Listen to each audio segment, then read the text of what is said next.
Hello students, welcome to quantum classes India YT.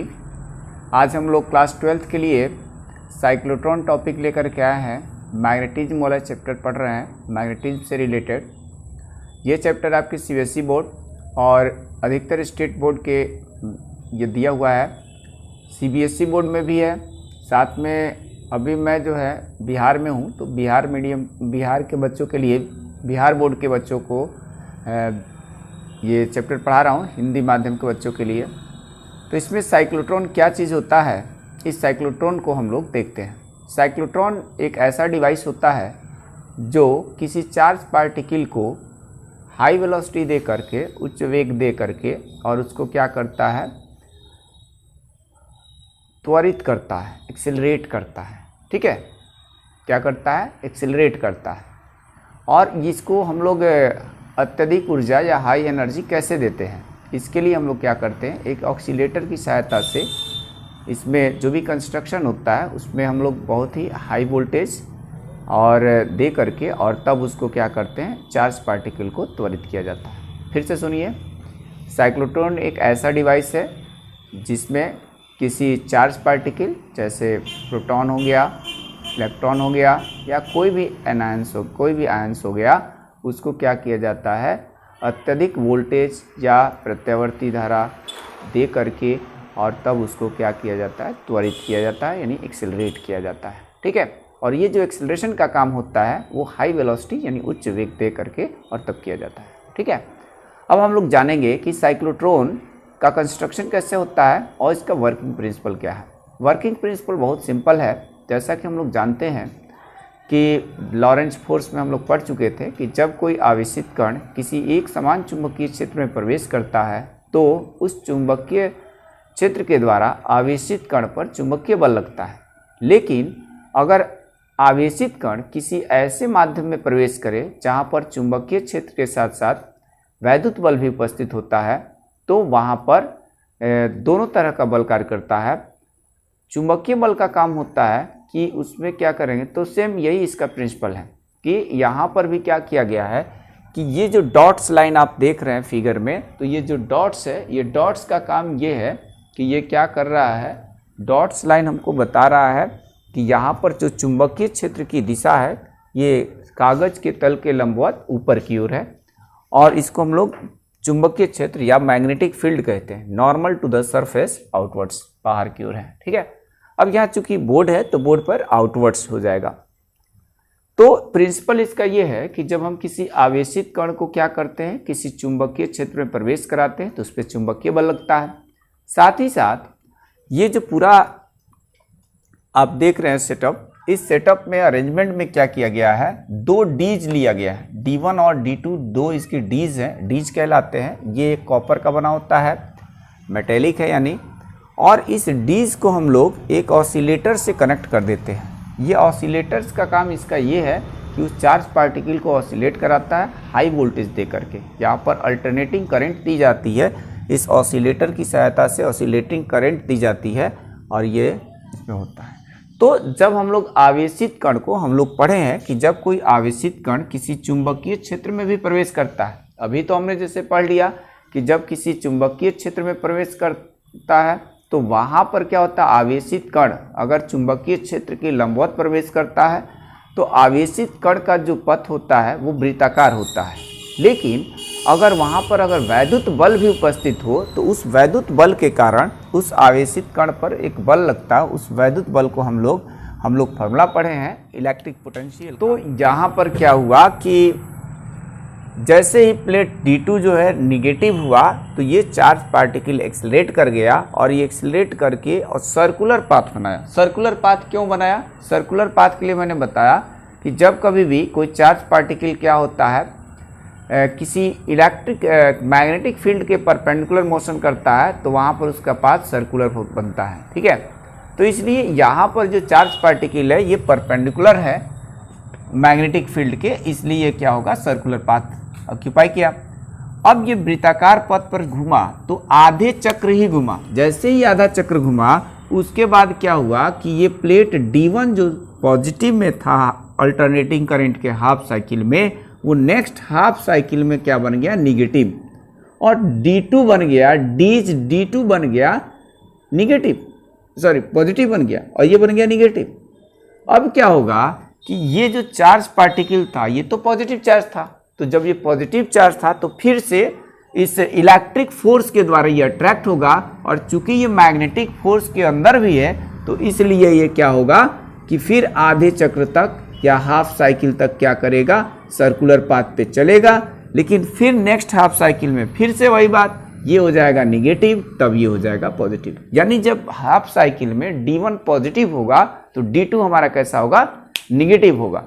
तो जिधर की तरफ निगेटिव होगा उधर की तरफ चार्ज जो है एक्सेलरेट कर जाएगा और मोशन करने लगेगा, और यही चीज बार बार चलता रहता है, और हम लोग इस ऑसिलेटर के द्वारा इसका वोल्टेज कुछ बढ़ाते जाते हैं, और ये इसका जो रेडियस है, सर्कुलर पाथ, जो चार्ज पार्टिकल है इसकी रेडियस जो है वो बढ़ती जाती है, और अंत में इतना ज़्यादा बढ़ जाता है कि इसके पास बहुत हाई वेलोसिटी हो जाती है, और उस वेलोसिटी से यहाँ पर एक डिफ्लेक्टर प्लेट लगा होता है। इस डिफ्लेक्टर प्लेट के द्वारा जो चार्ज पार्टिकल है वो बाहर निकल जाता है, ठीक है। तो इस तरह से ये चार्ज पार्टिकल जो है ये हाई वेलोसिटी पा करके और एक्सीलरेट करते हुए बाहर की तरफ निकल जाता है डिफ्लेक्टर की सहायता से। और अब क्या करना होता है कि अब हमें इस साइक्लोट्रॉन की आवृत्ति को फाइंड आउट करना होता है। साइक्लोट्रॉन की आवृत्ति क्या चीज़ होती है, जैसे आपको पता है कि आवृत्ति क्या होती है, किसी भी पार्टिकल या किसी भी ऑसिलेटिंग बॉडी द्वारा, या वो वाइब्रेटरी मोशन हो यानी दोलनी हो, चाहे यानी उसको कंपनिक भी कहते हैं, दोलनी हो कंपनिक हो, या अगर किसी सर्कुलर पाथ पे घूम रहा है उस पे हो, तो वन कंप्लीट ऑसिलेशंस या वन कंप्लीट रिवॉल्यूशन लेने में जितना समय टेक किया जाता है, जितना टाइम लगता है, उस टाइम को कहा जाता है क्या चीज़, टाइम पीरियड, यानी कि आवर्तकाल कहते हैं। लेकिन उसी आवर्तकाल में यानी कि 1 सेकेंड में कोई भी बॉडी जितना ऑसिलेट करती है या वाइब्रेट करती है, तो उस ऑसिलेशन या वाइब्रेशन को हम लोग क्या कहते हैं, फ्रीक्वेंसी, ठीक है।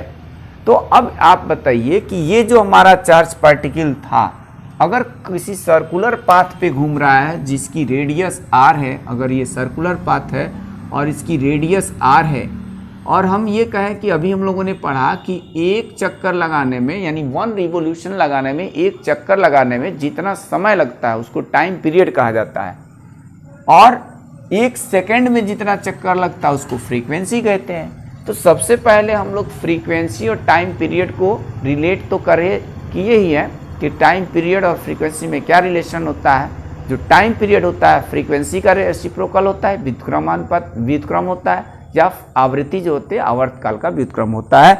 यानी कि आवृत्ति अगर हमको कहीं लिखना होगा आवृत्ति, तो आवृत्ति इक्वल टू होता है, आवृत्ति इक्वल टू 1 आवर्तकाल यानी टाइम पीरियड होता है, आवर्तकाल होता है, ठीक है, ये आवर्तकाल होता है।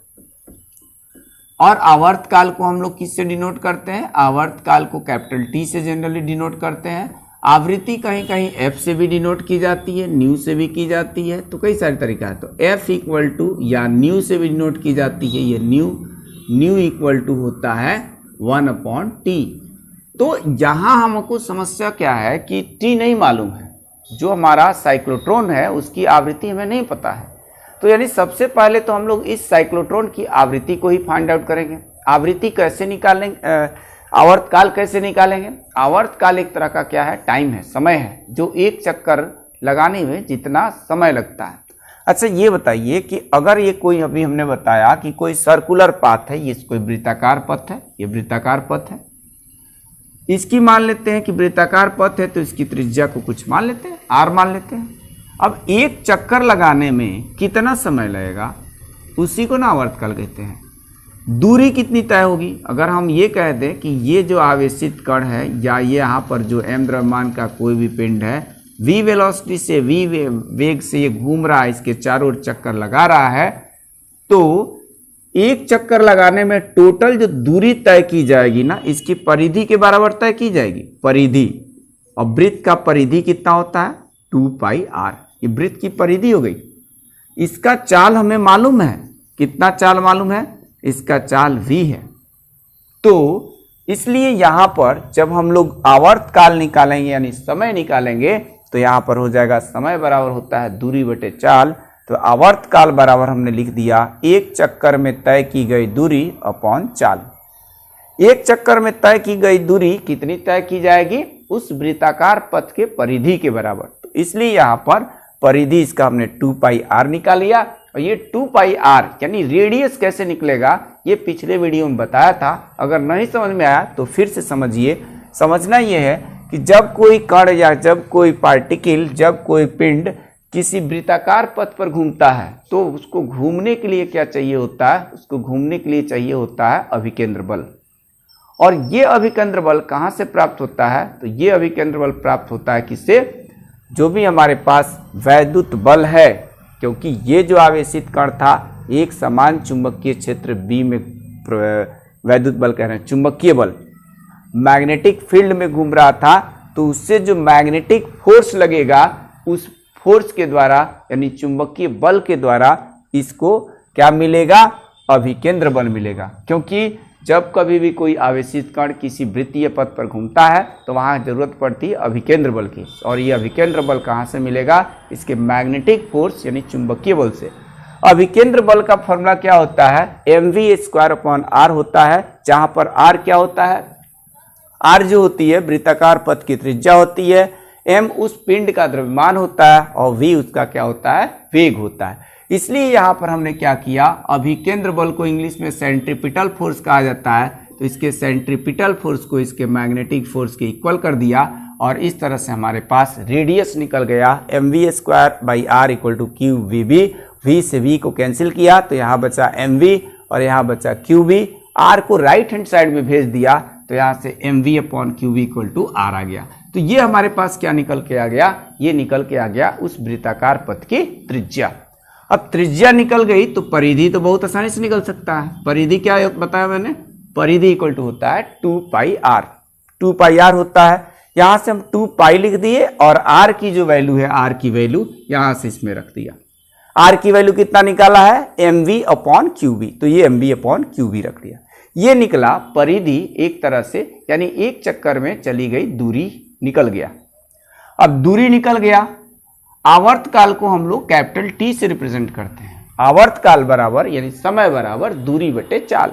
दूरी के लिए हमने 2πr लिख दिया और इस आवेशित कण के चाल को अगर हम v मान लें तो यहाँ पर v लिख दिया। यहाँ से 2πr की वैल्यू हमने रखा 2πmv/qv और v डिनोमिनेटर में ही रहेगा। v से v कैंसिल कर दिया, यहाँ पे v से v कैंसिल, तो हमारे पास बचा क्या? 2πm/qv। और इस तरह से हमने फाइनली क्या किया? इसका आवर्तकाल का फॉर्मूला निकाल लिया।